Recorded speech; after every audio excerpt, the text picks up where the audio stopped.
Yo guys, what's going on? Savage here. Today we're gonna go over on how to get better at mouse and keyboard. And I used to be a mouse and keyboard main. I switched controller for 2 years for Black Ops 4, and now I'm switching back to mouse and keyboard, and I was struggling. So I figured who better to tell you guys on how to improve and give you some insight than myself, since I'm also learning and getting better with these techniques. You guys haven't already, make sure you leave a like on the video, subscribe to my YouTube channel, and if you want to see me play live, follow us on Twitch. The links will be in the description below. All right, number one is you want to keep your crosshair head level. You always want to keep your crosshair head level.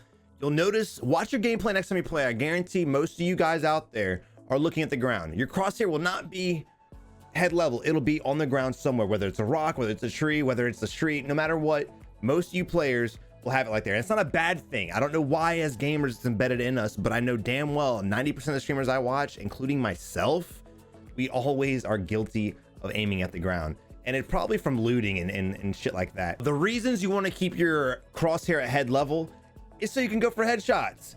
You know, the less movement you need to make, the faster your reaction time is, the faster you're going to kill somebody. You need a fast reaction time to get that kill and to outplay the enemy, but you also need to have your crosshair somewhat around the guy's head. If you're aiming at the ground and you have to pull up and then to the right and then to the left, and then you start sidestep and then drop shot, and you're going to be doing this all with your crosshair. However, if you're just keeping your crosshair head level and he drop shots, you just go down, right? If he jumps, you just go up a little bit, or if he goes left to right, you just go side to side. It's very, very simplistic. But I challenge you guys, especially if you're a content creator of some form, if you record your gameplay, or next time you're playing, watch yourself play. And as you watch yourself play, fix yourself. Correct yourself, fix your mistakes, and I guarantee your gameplay will improve like that. So number two is your sensitivity. Now this is a very, very in-depth topic. We're probably going to make another video on this. If you guys really want me to go in depth on how to make your settings and how to adjust your settings for your sensitivity, let me know in the comment section, and if we get enough love for it, I'll go ahead and make one and put it out. But when it comes to sensitivity, the options are endless. People tend to think with sensitivity, the higher the sensitivity, the faster you can flick onto the target. And while that is pretty accurate, it's not always a good thing. If you're trying to flick on a target and your sensitivity is through the roof, you're probably going to overshoot your target 9 times out of 10. In fact, when I first started playing on PC, even during my PUBG days on PC, I would had my sensitivity on a ridiculous level, and I would have been such a better player if I would have practiced with a lower sensitivity. But basically my DPI was at 16,000, which is absolutely unheard of, and my sensitivity in PUBG, I can't remember what it was, but basically I never moved my wrist more than this, no matter what I did. It was absolutely insane. I'm honestly surprised I was so good with that sensitivity. Definitely recommend finding something in between that and anything else. Don't go with that high of a sensitivity because it will hinder your performance more than it will help you. Now, on the flip side, with low sensitivity, it's very, very hard to track enemies.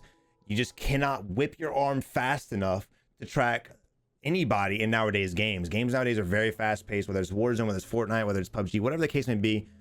Games are very, very fast paced now, no more slow pacedness, so you need to be able to track your targets very quickly. You want to try to find a good balance in between. I highly recommend just taking a week of just experimenting. I know a week seems like a long time, but you're still gonna be playing, you're still gonna be getting your games in. If you feel like it's too weak or too loose, try something different. All right, guys, number 3 we're gonna go over is different types of movement. Now, when it comes to using a mouse and keyboard, when it comes to your mouse, you have to really focus on your wrist movements or your arm movements. Now, there are players that use their arms, there are players that use their wrists, and there are players that use both. I find that for myself and for a lot of other pro gamers that I watch, both is kind of better because you can adapt to different situations. When it comes to using your wrist and your arm, there's different techniques that I do, and everyone's different. This is kind of just like find your own place. When I need to flick shots, I'll move my wrist like that and I'll flick it on target. But if I'm trying to be precise and I'm ADS and I'm drop shotting people, it's usually just my wrist, because I don't want to be moving my entire arm just because of how my sensitivity is. If I start moving my entire arm, I'll be nowhere on the target. So when I'm tracking a target, it's usually my arm. If I'm being precise and aiming on somebody, it's usually this. If I'm walking around and kind of doing nothing, it's just kind of in between. Find your own place, find what's best for you. A lot of players, they'll ADS and they'll do this. This is all they do all day, every day. The con to that is if you're doing that and someone's running right, you're just having to do this the whole time. Or you might run out of mouse pad, or it might fall off. And that's kind of when you want to adjust and be a wrist player. A lot of times I'll be tracking a target and I'll be like this. I'm like, oh fuck, I'm out of mouse pad. And then I'll just take my wrist and I'll turn it a little bit to meet with the target's head and things like that. Different situations. So you want to kind of be good with both of them. And we'll get more in depth of that when it comes to aiming. Well, when it does come to aiming, in step 4, practice, practice, Practice. I cannot reiterate this enough, guys. If you want to be good at anything in life, you have to what? Practice. You guys are probably really good on controllers because you've been playing with controllers for so long. Imagine you were that kid now on Call of Duty. Would you be any good? Hell no, you wouldn't. So what do? You practice. So when it comes to mouse and keyboard, guys, when you're getting shit on, because trust me, I got shit on too. I still get shit on because I'm still trying to improve. When you get shit on, brush it off. Don't let it irritate you. Do not go back to controller because you're irritated. Whether you're live streaming, content creating, whatever the case may be, stick with it, dudes. It will get better. I promise you. There are so many softwares out there that can help you aim. One, for instance, for me, my favorite is Aim Labs. You can actually choose your game settings. You can go in there, choose the weapon that's in the game that you're. So for instance, Warzone, if you want to practice aiming with a kilo in Warzone, you can go into Aim Labs, pick whatever course you want to do, whether it's flick shotting, whether it's tracking targets. The options are endless. And I can make another video on how to use the aim software too. So again, guys, just like with sensitivity, if you guys want me to make a video purely on the aim software, let me know in the comments below and I'll definitely do that for you guys, because it does help me. I recommend at least 30 minutes a day minimum. You're gonna get in more fights.